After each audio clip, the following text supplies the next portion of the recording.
دوستو پرانے زمانے کی بات ہے کہ کسی شہر میں دو دوست رہا کرتے تھے۔ ایک کا نام عدنان تھا اور دوسرے کا مانی۔ عدنان ایک سوداگر کا بیٹا تھا اور مانی کا باپ شہر کا کوتوال تھا۔ عدنان تجارت کے کاموں میں اپنے باپ کا ہاتھ بٹاتا تھا، جبکہ مانی فن سپاہ گیری سیکھ رہا تھا تاکہ شاہی فوج میں شامل ہو کر اپنے ملک کی خدمت کر سکے۔ یوں تو عدنان تجارت کا مال لے کر اپنے باپ کے ساتھ ہی سفر پر روانہ ہوتا تھا، مگر ایک مرتبہ ایسا ہوا کہ جب وہ اپنے باپ کے ساتھ سفر پر روانہ ہونے والا تھا تو اس کا باپ بیمار پڑ گیا۔ بیماری کی وجہ سے وہ کافی کمزور بھی ہو گیا تھا، اس لیے اسے آرام کی ضرورت تھی۔ عدنان نے سوچا کہ اس مرتبہ وہ اکیلا ہی تجارت کا مال لے کر نکل جائے۔ اس کے ارادے کی خبر مانی کو ملی تو وہ بھی گھومنے پھرنے کی غرض سے اس کے ساتھ ہو لیا۔ ان کے سفر پر جانے کی وجہ سے ان کے گھر والے فکر مند ہو گئے تھے، کیونکہ ان دنوں بہت ہی خطرناک اور ظالم ڈاکوؤں نے لوٹ مار مچا رکھی تھی۔ وہ سنسان جگہوں سے گزرنے والے قافلوں کو لوٹ لیا کرتے تھے اور اگر کوئی مزاحمت کرتا تو اسے قتل بھی کر دیتے تھے۔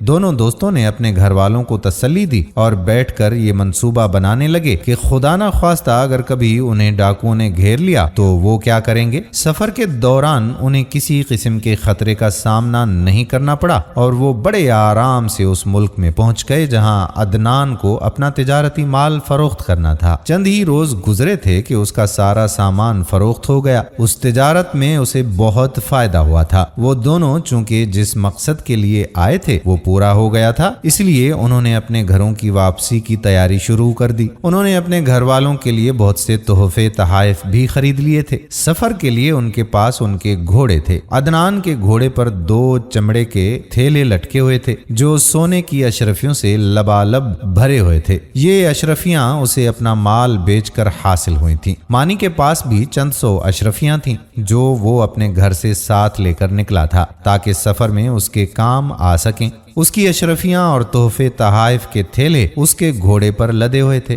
2 دن اور 1 رات کی مسافت کے بعد وہ اپنے ملک میں داخل ہو گئے۔ اب ان کا تھوڑا ہی سا سفر باقی تھا جس کے بعد وہ اپنے گھروں کو پہنچ جاتے۔ اچانک انہوں نے سامنے سے دھول اڑتی دیکھی۔ ان کے کانوں میں گھوڑوں کی ٹاپوں کی آوازیں بھی آ رہی تھیں۔ اس دھول کو دیکھ کر اور گھوڑوں کی ٹاپوں کی آوازیں سن کر دونوں دوست گھوڑے سے اتر گئے اور تشویش بھری نگاہوں سے ایک دوسرے کو دیکھنے لگے۔ تھوڑی ہی دیر گزری تھی کہ بہت سے گھڑ سوار ان کے نزدیک پہنچ گئے اور انہوں نے دونوں کو اپنے گھیرے میں لے لیا۔ وہ لوگ شکل و صورت سے ڈاکو لگتے تھے۔ ان کے ہاتھوں میں چمکتی ہوئی تیز تلواریں تھیں۔ سب سے آگے خوفناک شکل اور بڑی بڑی مونچھوں والا ایک لحیم شہیم شخص تھا۔ وہ ان کا سردار معلوم دیتا تھا۔ اس نے گھوڑے پر بیٹھے بیٹھے ایک خوفناک قہقہا بلند کیا اور اپنے ساتھیوں سے بولا کہ شکل سے یہ لوگ امیر زادے لگتے ہیں، سارا مال ان سے چھین لو، مزاحمت کریں تو قتل کر دو۔ عدنان اور مانی ماہر تلوار باز تھے اور بہادر بھی بہت تھے، لیکن اتنے بہت سے ڈاکوؤں سے وہ لوگ ہرگز نہیں جیت سکتے تھے۔ عدنان نے ڈاکوؤں کے سردار سے کہا کہ ہم 2 ہیں اور تم لوگ بہت سارے، عقل کا تقاضا ہے کہ ہم تمہارا مقابلہ نہ کریں، تم ہمارا مال لے لو اور ہمیں جانے دو۔ ڈاکوؤں کا سردار ایک مرتبہ پھر بآواز بلند ہنسا، پھر اس کا اشارہ پا کر اس کے 2 ساتھی گھوڑوں سے اترے اور ان کے گھوڑوں کی طرف بڑھے تاکہ ان پر لدے سامان پر قبضہ کر سکیں۔ مانی کی انگلی میں ایک انگوٹھی تھی، عدنان کے ہاتھ میں ایک بانسری تھی۔ ڈاکوؤں کو آتا دیکھ کر اس نے یہ بانسری اپنی جیب سے نکال کر ہاتھ میں پکڑ لی تھی۔ جب ڈاکو ان کے تھیلے گھوڑوں سے اتار کر اپنے قبضے میں لے رہے تھے تو مانی نے اپنی انگوٹھی انگلی سے اتاری اور اسے زمین پر پھینک کر اس پر پاؤں رکھ کر کھڑا ہو گیا۔ عدنان نے اپنے ہاتھ میں پکڑی ہوئی بانسری جلدی سے اپنے لباس کی جیب میں چھپا لی۔ دونوں ڈاکو تو اپنے کام میں مصروف تھے، مگر ڈاکوؤں کے سردار نے دونوں کی یہ حرکت دیکھ لی تھی۔ وہ گھوڑے سے اتر کر آگے بڑھا۔ اس نے مانی کو دھکا دے کر ایک طرف ہٹایا اور زمین سے انگوٹھی اٹھا لی۔ پھر اس نے عدنان کی جیب میں ہاتھ ڈال کر اس کی بانسری بھی نکال لی اور بولا کہ بے ایمان لڑکو، یہ بتاؤ کہ تم لوگ یہ انگوٹھی اور بانسری کیوں چھپا رہے تھے؟ مانی نے گڑ گڑا کر کہا کہ اے ڈاکوؤں کے سردار، ہم سے ہمارا سارا مال لے لو مگر یہ انگوٹھی اور بانسری ہمیں واپس کر دو۔ ڈاکوؤں کے سردار نے غور سے انگوٹھی اور بانسری کو دیکھا اور بولا نہ تو یہ انگوٹھی سونے کی ہے اور نہ ہی بانسری پر ہیرے جواہرات جڑے ہوئے ہیں، پھر تم لوگ ان معمولی چیزوں کے لیے اتنا پریشان کیوں ہو؟ मानी बेबसी से अदनान को देखा और बोला कि अंगूठी और बांसुरी का एक राज है। उधर सामने पहाड़ी के पास वाले जंगल में हजारों साल पुराना एक दरख्त है। उसकी पहचान ये है कि वो जंगल का सबसे बड़ा दरख्त है और झील के नजदीक है। अगर कोई शख्स उस दरख्त के नीचे खड़े होकर इस अंगूठी को उंगली में पहनकर इस बांसुरी को बजाएगा तो उसके बाद जो कुछ भी होगा उसे देखकर वो शख्स हैरत ज़दा हो जाएगा। मानी की बात सुनकर डाकुओं के सरदार की आंखें चमकने लगीं। उसे वो तमाम कहानियां याद आ गईं जिनमें तरह तरह की जादू की चीजें हुआ करती थीं। मानी की बातों से उसने ये अंदाजा लगाया था कि अंगूठी और बांसुरी जादू की है। उसने उन्हें अपनी जेब में रख लिया और दिल में सोचने लगा कि वो जंगल में जाकर उस दरख्त के नीचे खड़े होकर अंगूठी पहनकर बांसुरी बजाएगा और फिर देखेगा कि क्या होता है। दोनों डाकू अदनान और मानी से लूटा हुआ सामान अपने घोड़ों पर लाद चुके थे। सरदार ने अपने साथियों को वहां से रवाना होने का इशारा किया। उन्होंने अपने घोड़े मोड़े और उन्हें तेजी से भगाते हुए नजरों से ओझल हो गए। शुक्र ये हुआ कि उन्होंने अदनान और मानी के घोड़े अपने कब्जे में नहीं लिए थे, वरना उन्हें घर पहुंचने में सख्त दुश्वारी का सामना करना पड़ता। डाकुओं के चले जाने के बाद अदनान ने कहा कि खाली हाथ घर लौटते हुए मुझे अच्छा नहीं लग रहा है। फिक्र क्यों करते हो, अल्लाह ने चाहा तो सब ठीक हो जाएगा। मानी ने घोड़े पर सवार होते हुए उसे तसल्ली दी। फिर दोनों दोस्त अपने घरों की जानिब चल पड़े। दोनों ने अपने घर वालों को डाकुओं के हाथों लुट जाने की कहानी सुनाई। उनकी कहानी सुनकर सबने इजहार अफसोस किया, मगर वो इस बात पर खुश भी हुए और अल्लाह ताला का शुक्र भी अदा किया कि डाकू ने दोनों को कोई नुकसान नहीं पहुंचाया था।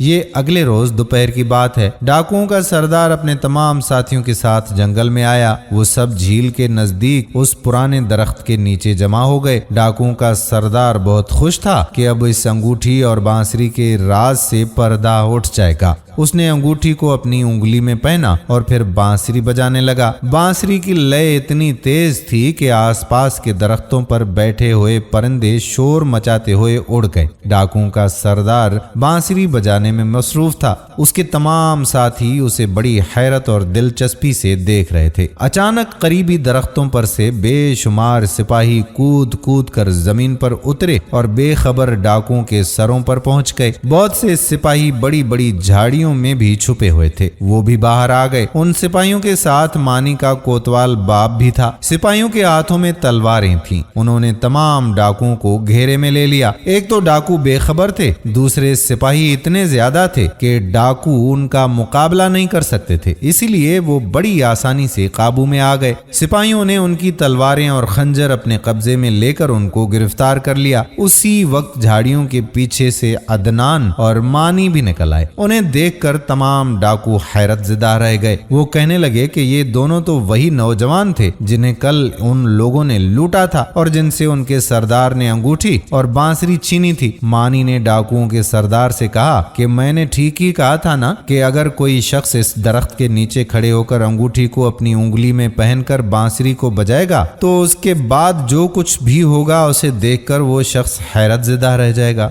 अब बताओ कि ये सब कुछ देखकर तुम्हें हैरत हुई या नहीं। उसकी बात सुनकर अदनान मुस्कुराने लगा। मानी ने फिर कहा कि हमें पता था कि हमारी बातें सुनकर तुम जरूर इस जगह पर पहुंचोगे ताकि अंगूठी और बांसुरी के राज से वाकिफ हो सको। मैंने अपने अब्बा जान से कहकर इन सारे सिपाहियों को दरख्तों और झाड़ियों में छुपा दिया था ताकि ये तुम्हें गिरफ्तार कर सकें। अदनान ने डाकुओं के सरदार की तरफ देखते हुए कहा कि जब हम लोग तिजारत का माल लेकर अपने सफर पर रवाना हुए थे तो हमने मंसूबा बना लिया था कि अगर डाकुओं से वास्ता पड़ गया तो हम उन्हें अंगूठी और बांसुरी की कहानी सुनाएंगे ताकि जब वो उस दरख्त के पास आए तो सिपाही उन्हें गिरफ्तार कर लें। तुम लोगों ने बड़े अरसे से इस इलाके में लूट मार का बाजार गर्म कर रखा था, अब तुम्हें अपने किए की सजा मिलेगी। अगर तुम लोग लूट मार के बजाय मेहनत मजदूरी करके अपना पेट पाल रहे होते तो इस जिल्लत से दो चार ना होना पड़ता। डाकुओं का सरदार इस बात पर सख्त शर्मिंदा था कि अदनान और मानी ने उसे बड़ी बड़ी आसानी से बेवकूफ बना लिया था। उसने अपना सर झुका लिया। मानी के बाप कोतवाल ने अदनान और मानी से कहा कि अगर हम इन खतरनाक डाकुओं को गिरफ्तार करने में कामयाब हुए हैं तो ये तुम दोनों की अक्लमंदी की वजह से हुआ। ये तो किसी तरह हाथ में नहीं आते थे। इन्होंने लोगों की जिंदगियां अजीरन बनाई हुई थीं और बुरे काम का बुरा अंजाम ही होता है। अब ये लोग भी अपने अंजाम को पहुंचेंगे। बाद में डाकुओं पर मुकदमा चला और उन्हें लंबी लंबी सजाएं हो गईं। अदनान और मानी को भी उनकी अशरफियां और दूसरा सामान वापस मिल गया था। यूं उन दोनों की जहानत की वजह से ये डाकू अपने अंजाम को पहुंचे और लोगों ने सुख का सांस लिया। दोस्तों, आपके इलाके में भी अगर इस तरह के डाकू हैं तो उनके लिए भी कोई ना कोई तदबीर आपको सोचना पड़ेगी। उम्मीद करते हैं कि वीडियो आपको पसंद जरूर आई होगी और अपने बच्चों के साथ इसे शेयर भी करेंगे। आने वाली वीडियो तक अपने मेजबान कादिर बख्श कल्होड़ो को इजाजत दीजिए। अल्लाह हाफिज।